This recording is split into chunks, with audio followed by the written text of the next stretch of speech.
Hey guys, welcome back. In today's video, I will be showing you how to link a subpage in Notion. So let's get started. As we set up a new workspace, there might be instances where you need to link a subpage from another page for quick reference. Notion simplifies this process, making it accessible for users. Let's walk through the steps. First, access Notion. Head to notion.so and log in into your workspace. Locate Subpage. Navigate to the page containing the subpage you want to link. Hover over the subpage, click the triple dotted icon that appears, and select Copy Link. Navigate to Target Page. Go to the page where you want to place the link. Click on an empty line, type -mention, and select Mention a page from the suggested blocks. Paste the copied link. Alternative method.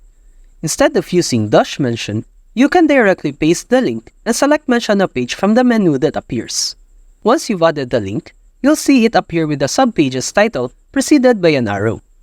That's it for this video. I hope this video helped you out. Thank you for watching. See you next time.